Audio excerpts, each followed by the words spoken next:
Usapan po natin itong reklamo po ng isang babaeng sundalo po mga kabida dahil ho yung kanyang post patungkol doon ho sa kanyang pagbitiw bilang isang miyembro po ng Philippine Army nabura at hindi lang basta-basta nabura kundi binura talaga daw mga kabida po doon ho sa kanyang wall po sa Facebook account po niya na itong babaeng sundalo na ito.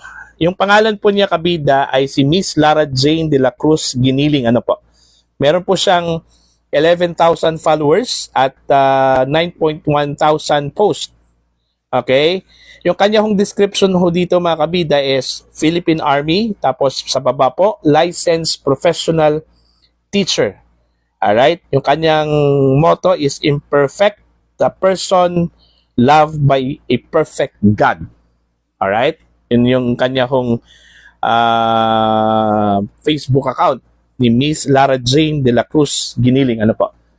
Kanina po, nabasa ko po yung kanyang post actually, no? Yung post po niya patungkol ho doon sa kanya hong pagbitiw, Siguro, mga around 6 p.m., no? Nung nabasa ko yung kanya hong post, okay? Ang sabi doon sa kanyang post, sa pagkakaalala ko lang po mga kabida, okay, may nakalagay kasi doon na signing off, okay?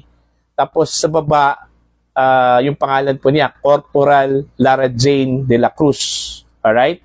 Tapos, doon sa baba din, merong nakalagay din doon mga kabida na signing in, Tapos sa baba, pangalan po niya. This time, wala na pong ranggo, Ang nakalagay doon is Lara Jane de la Cruz Giniling, LPT. So meaning, isa po siyang licensed teacher, po. Wala na po siyang ibang post. Ganun lang po, Wala nga siyang binanggit doon mga kabida kung ano po yung rason kung bakit po siya nagpitiw, Okay, basta yun lang po. Signing off, then signing in. Yun lang po, So 18 hours ago, yung kanya pong post that time nung nakita ko po yun, Alright?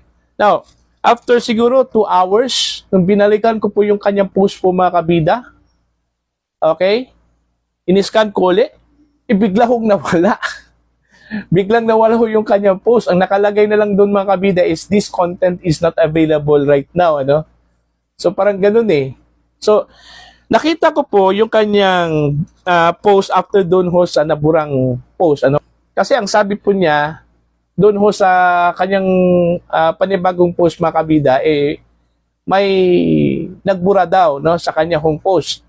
At binubura talaga yung kanyang post, Okay, babasahin ko po yung kanyang post 9 hours ago po ito. Pagkatapos na nabura yung kanyang post patungkol doon ho sa kanyang resignation.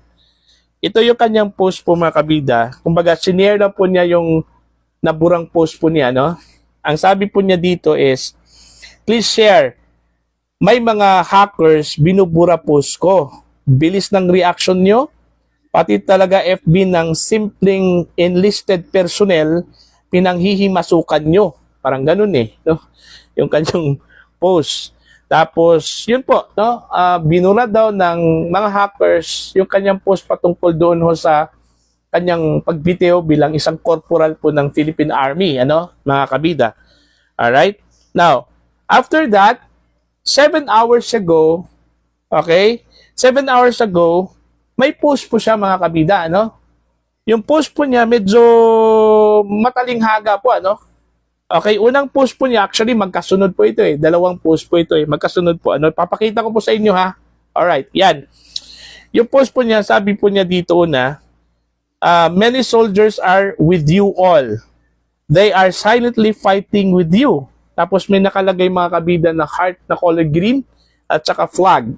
Okay? Tapos sa baba, their hearts are with the Filipino people. Okay? So yun yung unang post po niya. Tapos same time, 7 hours ago, magkasunod ito. This time, ang sabi po niya sa panibagong post po niya is, the heart of your soldiers are breaking. Do not lose hope on them. Tapos may nakalagay na naman pong colored green na heart. Tapos flag, Tapos, they are still with you. Although wala po siyang binanggit na pangalan po dito, kung sino po ang tinutukoy po niya, no? Pero yun nga eh, may hinala po ako baka po si VP Sara kasi ho yung kanyang heart nga na pinost o nilagay po dito color green, ano? Bakit po magsabi po siya mga kabida na the heart of your soldier, meaning yung mga sundalo mo. Parang ganun eh. Parang nakakataas po sa mga sundalo, no? Okay? Tapos, they are silently fighting with you. So, sino man yung Billy Gird ngayon, ano? Diba si Sara, yung Billy Gird po, ano? Ito lang po yung aking interpretasyon, ha? Mga kabida, ano po, na? Dito ho sa kanyang post. Okay? So, yun po. So, dito ho sa itaas po, mga kabida, isang oras po yung nakalipas, ano po? May bagong post po siyang sabi po niya dito is, may nagbuburat talaga. Ayan. So, naburat talaga. May nagbura. Eh, hindi nga niya alam kung sino yung nagbura. Ano po, no? Parang ayaw pong may kalat sa buong World Wide Web, ano, yung kanya pong post patungkol ho sa kanya hong pagbitiw bilang isang miyembro po ng Armed Forces of the Philippines. Ano po, mga kabida. Okay? So, hindi pa natin batid kung ano ba talaga yung rason kung bakit po bigla hong nawala yung kanya hong post. Kung ito ba ay nabura accidentally or sinadyang binura, no? Okay? Ang binanggit lang po niya dito is binura daw ng mga hackers, ano po, no? Parang pilit pong binubura yung kanyang mga post, mga kabida, ano po, no? So, yun lang po. Ang punto ko lang po dito is may nagbitiw. Malinaw naman po mga kabida dun sa kanya kong previous post na nagbitiw talaga ito, ano? Okay? At pinili na lang po na maging isang teacher, ano? Okay? Kasunod doon ho sa mga bali-balitang may mga nagbitiw na mga miyembro po ng sundalo at ng mga pulis, ano po. Although karamihan po, wala pong mga pangalan po mga kabida, ano po, no? Iilan lang po yung may mga pangalan doon ho sa mga nagbitiw, ano? Sa kanila pong mga tungkulin, ano po. Ito, mas klaro, malinaw po ito. Mayroon talagang pangalan. Mayroon talagang Facebook account po mga kabida. Si Lara Jane de la Cruz Giniling. Eto, magbasa lang po tayo ng mga comments dito ho sa kanyang post na senior na nabura. Ano po, ito po. No?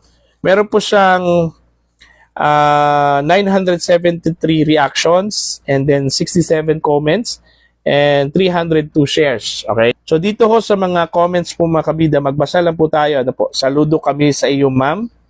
Okay? Salute, ma'am. Saludo sa inyo, ma'am. Saludo po ako sa inyo, ma'am, for the love of our country.